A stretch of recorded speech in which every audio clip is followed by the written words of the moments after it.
मोहम्मद रसूलुल्लाह पढ़ना हो तो फिर भी अली वलीउल्लाह की गवाही जरूरी होती है।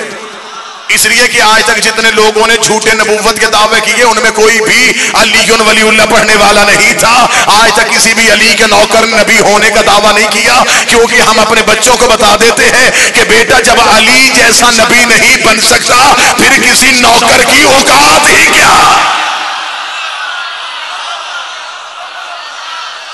लिहाजा अली वलीउल्लाह शर्त है इत्तेहाद उम्मत में। अगर आपने सीरत नबी पे चलने की दुआएं कौम को सिखाई हैं तो फिर मेरी गुजारिश है कि आप सीरत नबी भी पढ़ें।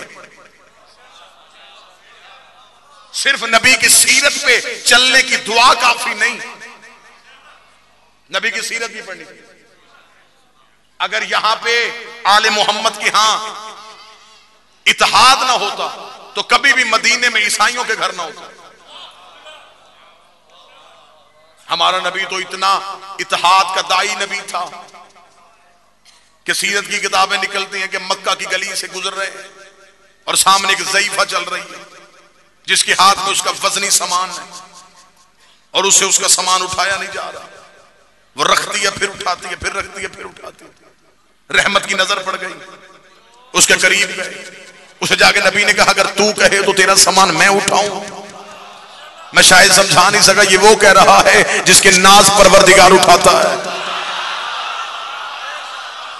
अगर तू कहे तहजीब भाई तो तेरा सामान मैं उठाऊं। अब वो नबी को जानती नहीं, उसे पता ही नहीं कि नबी है, देखा ही नहीं कभी नबी को। कहने लगी तू क्यों उठाना चाहता है? फरमाया आपसे उठाया नहीं जा रहा। ज़ईफा का सामान उठा के ज़ईफा आगे आगे, नबी पीछे पीछे चले। उसके घर का दरवाजा आया, वो रुक गई, नबी ने सामान रखा, उसके शुक्रिये का इंतजार किए बगैर नबी चल पड़े। अब मैं सदर हदिया करने लगा हूं, जितने शिया सुनिए है बाप तशरीफ फरमाए, यूं नबी को चलते देखा, पीछे से आवाज दे के अपना पसीना पूंछ के कहती लगता मुझे तो किसी शरीफ घर का है। ये है तरबियत अबू तालिब का नतीजा। एक लम्हे के लिए रुकिए, लगते आप किसी शरीफ घर के। रहमत लिल आलमीन के कदम रुक गए। ज़ईफा ने वापस बुलाया, नबी करीब आके बैठ गए। देख के कहती है कि अरब में तो कोई मां बाप की इज्जत भी नहीं करता और तूने बगैर पहचाने हुए मेरा सामान उठाया। बेटा काश मेरे पास इतनी रकम होती, मैं उजरत देती। गरीब हूं, नसीहत बतौर उजरत देना चाहती। और नबी क्या कह रहे हैं? नबी कह रहे हैं बोल तेरी नसीहत क्या है। हम जैसे होते तो फौरन कहते कहां तू कहां हम। आज किसी मौलवी की गलती निकालने वो कहता तुझे दीन का ज्यादा पता है या मुझे। और नबी क्या कह रहे हैं? नबी कहते बोल तेरी नसीहत क्या है। वो देख के कहती है अब नसीहत सुनिएगा इस्लामाबाद। देख के कहने लगी अरब में तो कोई जवान इतना अच्छा है ही नहीं और तेरा अखलाक इतना अच्छा है। मैं सिर्फ तुझे इतना कहने आई हूं, अपने आप को बचा के रखना, अरब के इस माहौल में अपने आप को बचाना। और ये जुमला कहने के बाद कहती है मुस्कुरा के बेटा मक्के में एक जादूगर पैदा हुआ है, कोशिश करना जिंदगी में उसके करीब ना जाना। नबी देख के कहते तू कभी उससे मिली है? कहती नहीं मिली, लेकिन इतना पता है जो उसके करीब जाता है उसी का हो जाता। अब इसे ये खबर नहीं थी ये किसकी होने वाली है। देख के लगी जो उसके करीब जाता है उसी का हो जाता है। सिर्फ इतना बताने आई हूं, उससे बचना। नबी देख कहते मिली तू है नहीं तो नफरत क्यों। अब म्यार देखना जरा, अब मिलाते जाना कि कहां कहां जाविये मिल रहे हैं, किरदार कहां कहां नजर आएगा और कौन सा किरदार कहां नजर आएगा। नबी ने देख के फरमाया कि तू मिली नहीं तो नफरत क्यों। वो कहती बेटा मिली नहीं, लेकिन इतना जानती हूं वो हमारे खुदाओं को बुरा कहता है। अच्छा ये काफरों की पुरानी जहनीयत है, मिले बगैर कह देते हैं कि हमारे को बुरा कहता है। बादशाह हुसैन इज्जत है, जो हाथ उठ गया है हुसैन की मां तुम्हें इज्जत है। ये कोफर की पुरानी आदत है, बगैर गुफ्तो फौरन नतीजा निकाल दिया, हमारे को बुरा कह। लिहाजा इसके करीब नहीं जाना, इसे नहीं सुनना।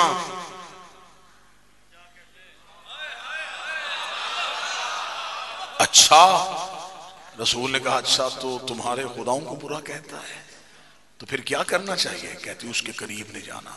जुमले नबी के सुनिएगा। रसूल फरमाते मुझे बता मैं अपने आप से बचूं तो कैसे बचूं? देखिए क्या मतलब? रसूल फरमाना मोहम्मद इब्ने अब्दुल्ला, अब्दुल्ला का बेटा मोहम्मद मैं हूँ, अबू तालिब की तरबियत का असर मैं हूँ। ये जुमला कह के रिसाला चली है, वो काफरा पीछे पीछे चली, नबी के कदमों पे जाके बैठ के कही तुझे किसने कहा था मेरा सामान उठा के मेरे दरवाजे पे आ? रसूल कहते मुझे किसी ने नहीं कहा, मेरा दीन कहता है बेसहारों के सहारे बच, मेरा मजहब कहता है बेआसरों। कदमों में गिर गई और कदमों में गिर गई। अगर तेरा दीन ये है फिर तू भी सच्चा, तेरा दीन भी सच्चा। अभी कलमा पढ़वा, तलवार नहीं निकली, गाली नहीं दी गई, पत्थर नहीं मारा गया, जुबान नहीं बंद की गई, रोका नहीं गया। मैं जहां पैगाम पहुंचाना चाह रहा हूं, मैं कोशिश मेरी मुकम्मल हदफ है कि मैं उन नादान दोस्तों तक पैगाम जरूर पहुंचा सकूं। किरदार से मुतासर किया गया। इस्लाम किरदार का दर्स देते, इस्लाम इखलाक का दर्स देते। किस तरह मजहब की खिदमत कर रहे हैं कि आप नाम तो ले उन आइमा का जिन्होंने किसी भी दौर में दुश्मन पे भी दरवाजा बंद नहीं किया। हद हो गई है, दुश्मन के हाथ में हाथ डालें तो आपका मजहब खतरे में ना जाए।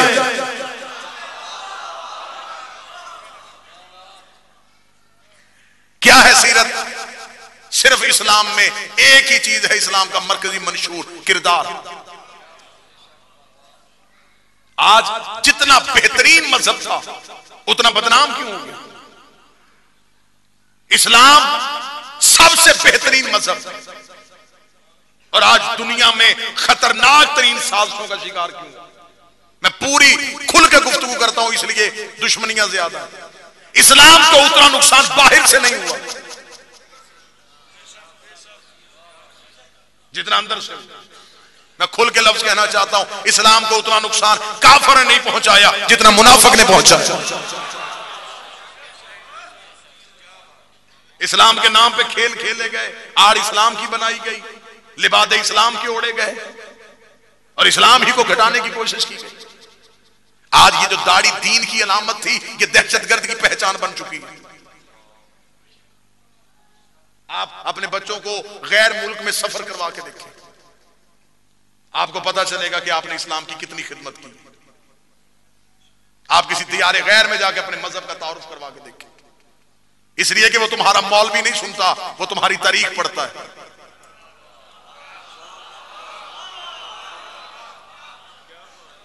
वो किताबें पढ़ता है, वो तुम्हारी तकरीरें नहीं सुनता, वो तुम्हारी किताबें पढ़ता है। वो तुम्हारी किताबें उठा के तुम्हारे आगे रख लेता है। वैसे कि हद होती है, घिन आती है हमें इस इस्लाम से जिसमें अपने ही नबी का बेटा कत्ल कर दिया जाए। पूरी जिम्मेदारी के साथ मैं इस्लामाबाद में मजलिस से हटके एक पैगाम देना चाहता हूं, ये इस्लाम इतना बदनाम क्यों? मैं उसके लिए एक मिसाल का सहारा लेने लगा हूं ताकि मेरी बात पहुंच भी जाए और तकलीफ भी किसी को।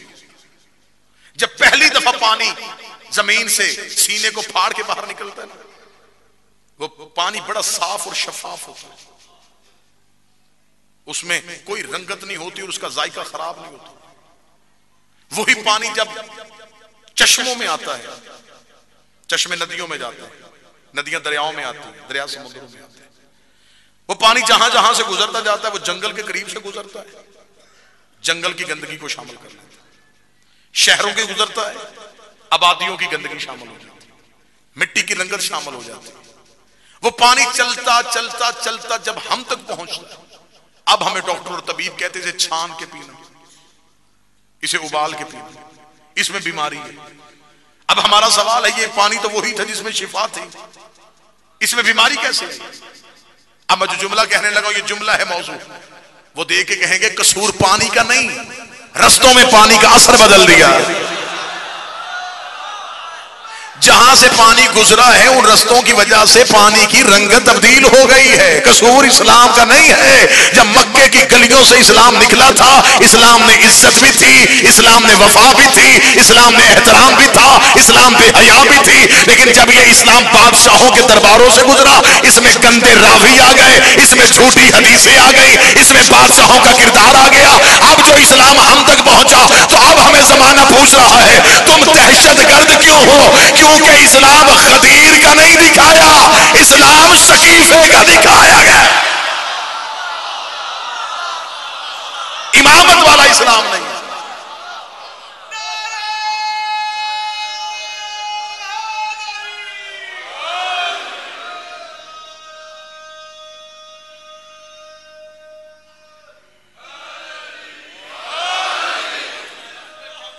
बिस्मिल्लाह। इस्लाम चाहिए था इमामत वाला इस्लाम, तो जो है साहब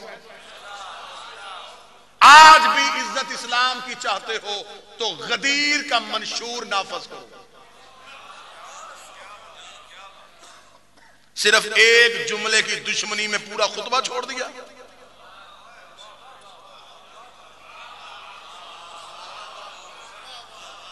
और रसूल ने भी पूरा दीन अली की विलायत के साथ दिया है। जिसने पूरा दीन लेना है उसे साथ अली की विलायत लेनी पड़ेगी। मुसलमानों को सिर्फ वो अली की विलायत बारे में नहीं थी, पूरा इस्लाम का फलसफा ही तब्दील करके रखा। जाओ जाके अपने आइमा की सीरत पढ़ के देखो। सादिक इमाम की बारगाह में आगे एक शख्स ने कहा था, मौला दरबार से ऐलान हुआ जो हमसे आगे सवाल का जवाब पूछेगा हम उसे 1 दिरहम देंगे। मौला वो अपनी फिका फैलाने लगे, अपना इल्म फैलाने लगे। इमाम ने फरमाया उसी चौक में जाके ऐलान कर दे जो हमसे पूछने के लिए आएगा वो 1 दिरहम जमा करवा के जाएगा। उसने कहा मौला वहां मिल रहे हैं, यहाँ देगा कौन? फरमाया इमाम की हिकमत तो देखना। अगले दिन तब्दीली मंजर की ऐसी हो गई कि लोग दरबार में जाते, सवाल पूछते, 1 दिरहम लेते, सीधे इमाम के घर आके जमा करवा के दे। अब तू बता सच क्या? खजाने भी उधर खाली हो गए, मजहब भी इमाम का।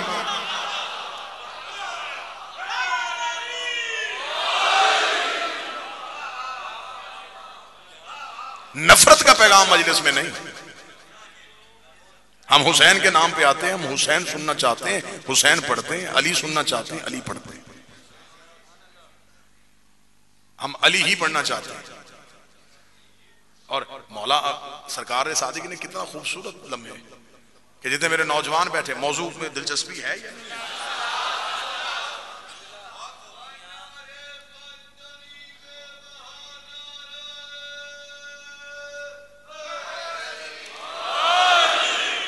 जी ठीक, जी ठीक,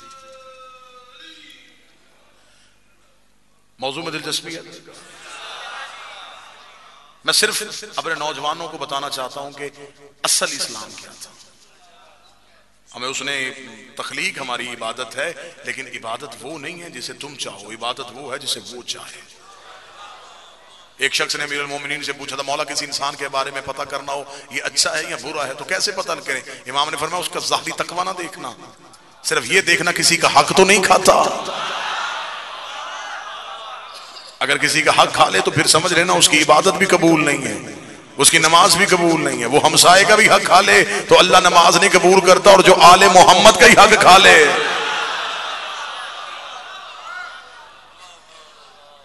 अब 2 तरह के इस्लाम है जमाने के सामने। हमने दोनों तरह के इस्लाम, एक तरीके मुसलमान है, एक तरीके इस्लाम है।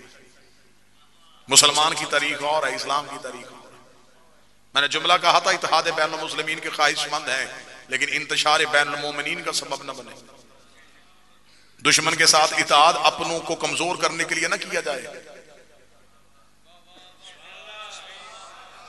17 आपने बेनियाजी से गुजारी है और मैं आपकी खामोशियों पे कलाम कुर्बान कर रहा हूं। दुश्मन से हाथ भाई का गला काटने के लिए ना मिलाया जाए। घर में भाइयों से लड़ाई हो, हमसायों की सुलह करवाने चले जाए।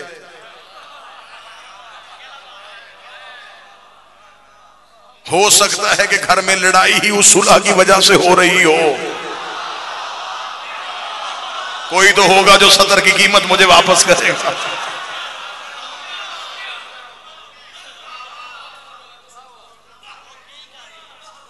इत्तेहाद करें, लेकिन आप ये हद है कि आपने अपनों को कमजोर करने की कोशिश करनी शुरू कर दी है। आपने मजहब की खिदमत करनी है तो आपके सर पे जिम्मेदारी है, आप मजहब की खिदमत करें।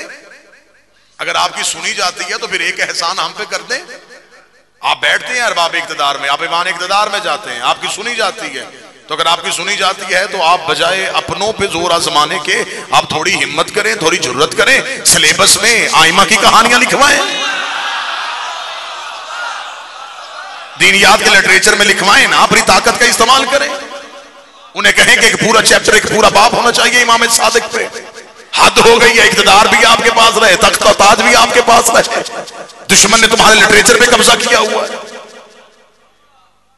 जितने बड़े इस्लाम के दुश्मन थे उतने बड़े टाइटल दिए गए। अली का लक़ब था सैफुल्लाह, लिटरेचर में खालिद बिन वलीद के नाम के साथ। खामोशी है तेरे मिल्लत के गयूरों में। हम अली को यदुल्ला भी कह दें तो तौहीन, वहां सैफुल्लाह लिखा गया। और मैंने तो अक्सर भाइयों के सामने बैठ के भी बात किया कि मुझे समझ नहीं आई, सैफुल्लाह कहते हैं अल्लाह की तलवार को, ये कैसी अल्लाह की तलवार थी जो पहले दुश्मनों के हाथ में रही।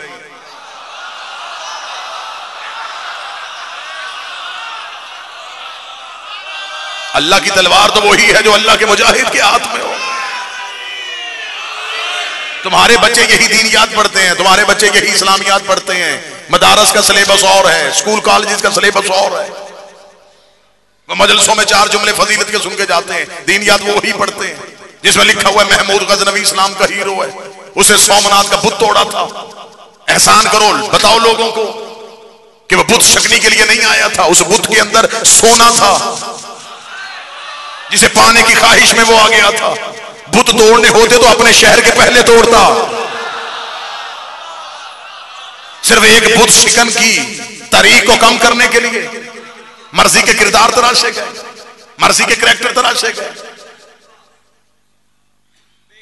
मुसलमान हुक्मरान जब मुल्क फतह कर रहे थे, इस्लाम की तारीख रद्दी बन के बिक रही थी। क्या बताएं कितनी घनौनी है तारीख मुसलमान कि गलत हदीसों के इवज सोना तोल के दिया जाता था। आपको खबर ही नहीं कि आपके मजहब के लिए खिदमत कितनी कितनी थी। मेरा सलाम उन जलीलुल कदर उलमा को जिन्होंने जेल की सुलाखों के पीछे बैठ के अपनी नब्जें काट के खून से किताबें लिखी, जो अपनी किताब जाके अमीरुल मोमिनीन की तुरबत पे रख के अली से कहते थे मोहर तू लगाएगा, जमाने को बाद में सुनाएंगे। आप नौजवान एक लम्हे के लिए गौर कीजिएगा, ये फिका अलविया क्यों नहीं है, ये फिका जाफरिया क्यों है। बनी उमैया और बनी अब्बास आपस में लड़ रहे थे और इमाम ने कह दिया, जब ये आपस में दस्तों गिरेबान थे हुकूमत के लिए और इमाम को मौका मिल गया, इमाम ने अपने नौकरों से कहा जाओ मदीने की मस्जिद को यूनिवर्सिटी का दर्जा दे दो, लोगों से कहो यहां सिर्फ इबादत करने के लिए नहीं पढ़ने के लिए भी आओ। और इमाम ने फरमाया दाखिले की शर्त रखो, जो भी पढ़ना चाहे आए। उसे कहा मौला कलमा पढ़वाएं, फरमाया कलमा शर्त ही नहीं रखनी, ये जरूरी नहीं कि कलमा पढ़े तो पढ़े, बगैर कलमे के भी पढ़ ले। उसे कहा मौला बगैर कलमे के कैसे पढ़ेगा। इमाम ने फरमाया जैसे दुनिया इल्म के करीब आएगी वैसे ही अहले बैत के करीब आए। ये इल्म से दूरी का नतीजा। आज भी मुसलमानों की जितनी तारीख है ये रोमन अंपायर से ली गई है, जिन्होंने मुसलमानों की तारीख लिखी है। और मेरी पूरी जिंदगी तोल के दे दी जाए तो मैं कार्लाइल के एक जुमले पे तुल जाऊं, जिसने अपनी किताब में लिखा, उसने कहा काश दुनिया अली को मैदान जंग में मसरूफ न रखती। मैंने कहा मैं जिंदगी तोल के देने लगा हूं इस जुमले पे, पूरी जिंदगी तोलने लगा हूं। कार्लाइल ने कहा काश मुसलमान अली को मैदान जंग में मसरूफ न रखते, इसके लिए बसाते इल्म बिछाई जाती, इससे सिर्फ सुना जाता। उसका इतना बड़ा आलम तुमने तलवार दे के मैदान में, कभी खैबर में लड़ा रहे हो, कभी खंदक में लड़ा रहे हो, कभी सफीन में लड़ा रहे हो, इसे मिंबर में बिठा देते, इसे सिर्फ सुनते, ये इतना इल्म दे देता कि क़यामत तक के लिए नई तहकीक की जरूरत ही न पड़ती।